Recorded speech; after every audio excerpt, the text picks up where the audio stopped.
Just like you need a license to drive, sometimes it feels like you need training to get through airport security with your gear and sanity in check. So whether you're a first-time flyer, it's been a while since you boarded a plane, or you're just hoping to learn some helpful tips and tricks, we're here to help. Collectively, our team has been on hundreds of flights, so today we're taking you through airport security step by step from the time you arrive to getting on the plane. We've got tons of tips and tricks to share, starting with the most important one.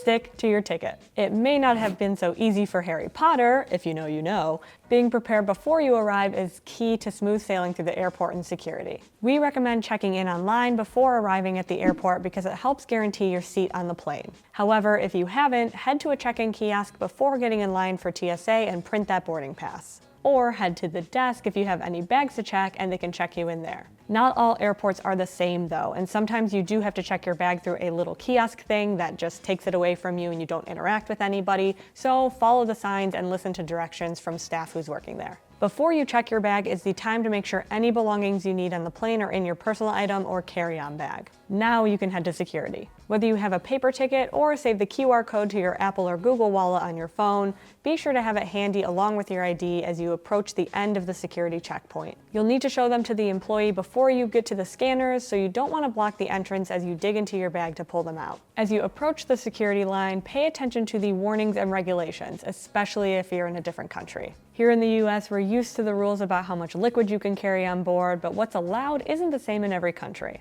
Staff writer Christine just got back from Jamaica, where she was surprised by a restriction on powders and had to rearrange her gear between her checked luggage and carry-on bag right before handing the big bag over the Delta. That's because the US prohibits you from bringing more than 12 ounces of powders and carry-on luggage from other countries like Jamaica. So while her eyeshadows and powder compacts were perfectly fine, the 2 pounds of Jamaican Blue Mountain coffee she was planning to bring home were not. So make sure to look up what's allowed in the country you're visiting ahead of time, or just pay attention to posted warnings near the bag drop so you can put anything that's not allowed into your checked bag if you have to. If you're flying carry-on only, you may have to check that bag to your destination if you're carrying something that's not allowed, so arrive at the airport ahead of time if you're unsure. They'll also stop accepting checked bags at a certain point, so make sure you get there with more than enough time to get your bag in, otherwise you'll have to check it at the gate, but if you have any items that will get taken at TSA, then they're going to take it when you go through. I just had a friend get her hiking poles taken away because she didn't have enough time to check her bag, so she went on her trip without them.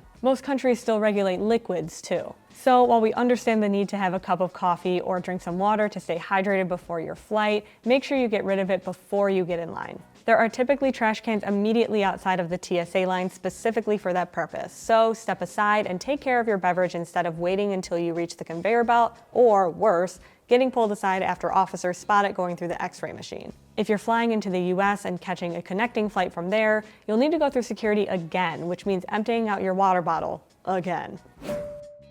So you've emptied your liquids and entered the line. Once you pass the TSA officer who checks your boarding pass and ID or passport, put those items away. You won't need your ID again after this point, and you won't need your boarding pass again until you board, so put everything somewhere safe. It's helpful to decide where you'll stash them ahead of time so you're not scrambling to shove them in some place as your bag moves along the conveyor belt. And you don't just want to toss them in the bin to worry about after you exit the line for a few reasons. First of all, you might just forget about them. Secondly, they could stick to another item and fall to the ground, or otherwise get lost in the few moments that they're out of your sight. Instead, stick them in a pocket of your sling or day pack and be sure that it closes. You have more than enough time to do this while you wait for space at the conveyor belt to open up. Even if it seems more convenient to stow them in an open pocket, its contents could spill. Then you take the chance of losing your important documents if they slip through the rollers at the end of the line. We've also encountered lines where there isn't a bin to hold your loose items at all. Some checkpoints don't have bins, like the TSA pre-check line after customs at the Atlanta airport.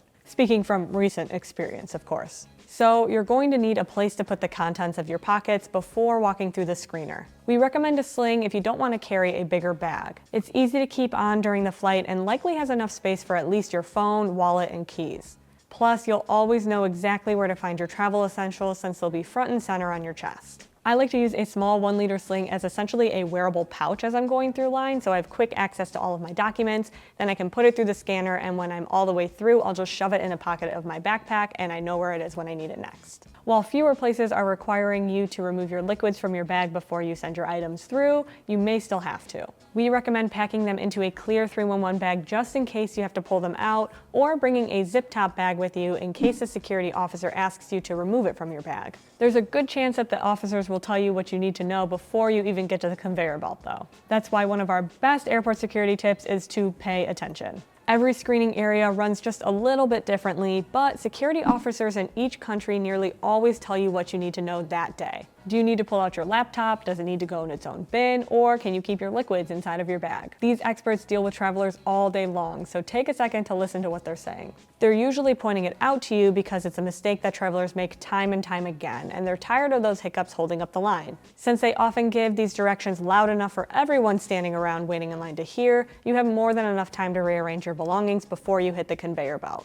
And so we come to the laptop portion of this video. Some bags have laptop compartments that lay completely flat when open, which brands will market as being TSA friendly. However, not every security line allows that. We've seen many TSA checkpoints where the officers tell everyone to take their laptops completely out of their bags. So make sure yours is easily accessible before you hit the line instead of buried beneath a pile of clothing. This is not the time to debate the merits of bag design with security officers. Just do what they say and keep the line moving. In addition to acting quickly and being prepared, the best way to keep that line moving is to mind the gap. Sure, everyone needs personal space, but you don't want to let the area between you and the travelers in front of you get so large that the line spills out of the roped off area. You've probably got plenty of time because you already planned and got to the airport early, but you never know who's about to miss their connecting flight through no fault of their own, and in that case, seconds count. So to help speed up the process, don't dilly-dally in line. And if you're traveling with children or people who need help, be sure to give them the assistance they need too.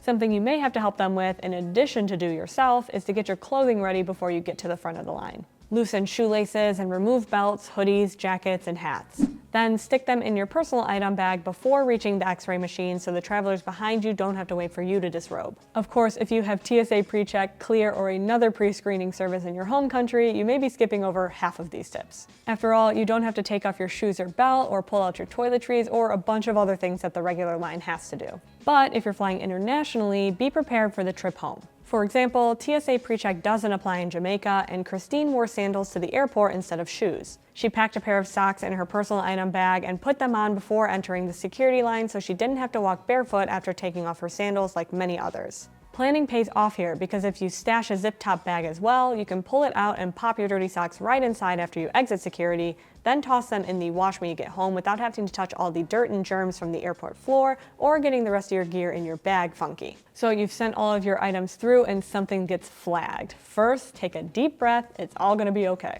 Step off to the side and wait until they search your bag. It may be an oddly shaped item inside, or something too dense to be read correctly by the X-ray machine, or maybe you forgot to take your laptop out of your bag before sending it through. Either way, answer the officer's questions calmly and politely, and don't put up a fight if something gets confiscated. You won't be able to change the situation, and you'll likely just make things worse.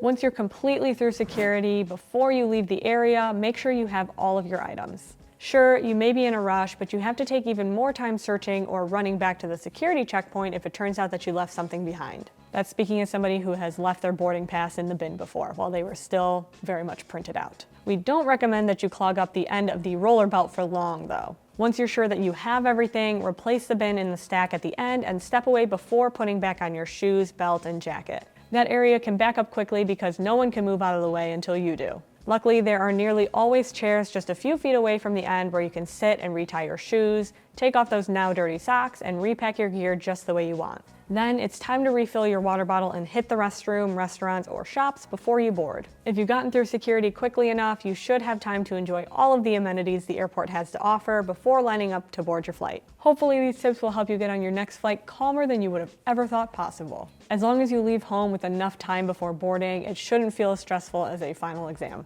Do you have any tips to help you navigate airport security? Let us know in the comments below, and we'll see you in the next one.